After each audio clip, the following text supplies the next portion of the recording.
when I started thinking about the breakdown that we face in our communities now, with isolation and polarization Yes. and fear and distrust, and we're going to set equity as the goal. I'm thinking, is equity the goal, or is it the byproduct of communities of people who volunteer their energy coming together?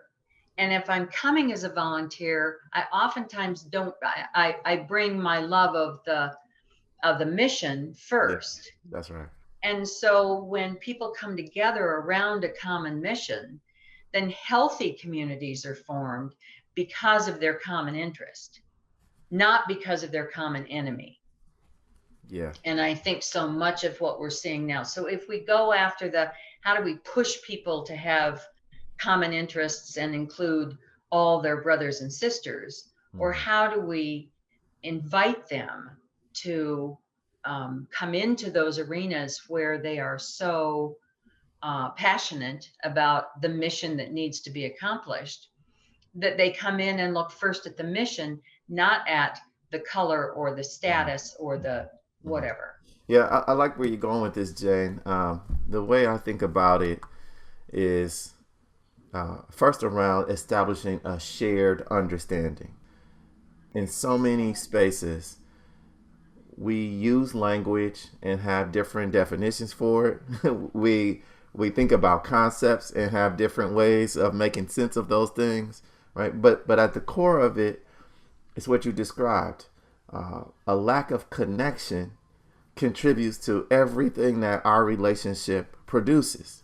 And so if we prioritize relationship, which is a part of that cultural emphasis that I talked about, if I have an appreciation, for example, of your faith background, of the rituals that make up your routines on a daily basis, your values and beliefs around critical aspects of society and the things that matter most to all of us as contributors to this social system, right? It's Americans, as people who are contributing to, I think, the ultimate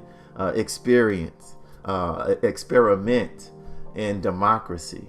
Right, I'm going big with it, Jane, but Mm-hmm. at its core, equity is really about appreciating where the distinctions exist, the disparities between individual experiences and group experiences.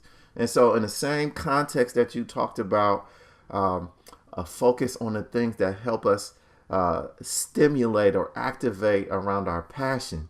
If we do that with an eye toward the disparities between individual and group experiences, now we're addressing those disparities in a way that is actually not it's not emphasizing the difference as much as it is emphasizing what we have in common, with an eye toward always paying attention and being sensitive and increasing our awareness and responding to and committing to closing any gaps in opportunity that may exist, any gaps in access to the resources required to thriving as much as possible. But we're doing so from a shared understanding and experience of the thing that makes us most fulfilled, makes us feel most alive, those things about which we're most passionate, which Mm-hmm. the deployment of volunteer energy, it gets right to it.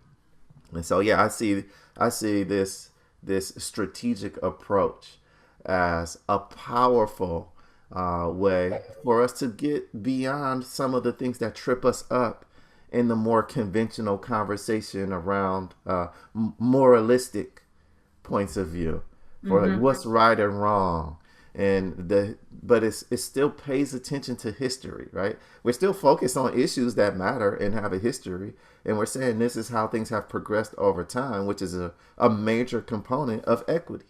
Mm-hmm. However, in the way that you and the Leighty Foundation in the way that I understand you approaching this work, allows a cross segment of individuals, across identities, right? We often in the racial equity spaces talk about intersectionality. You found an approach that allows for the most intersectionally diverse group of people to come together around a common passion.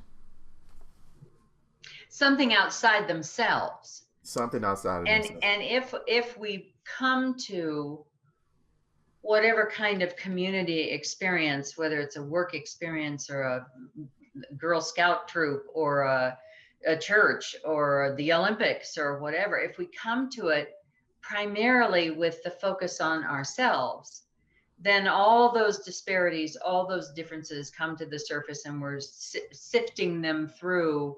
That's How right. will this impact me, and do I agree with or not? That's But right. if there is that thing, whether it's a neighborhood park or whether it's a new website formed for an organization, or whether it's a food kitchen, food pantry, whatever it is that draws you from inside yourself to outside to come I love because that. of the care for other, I love that. then that's what's going to allow you to Mm-hmm. see first the people that you're working with, Mm-hmm. see them first through the lens of your commonality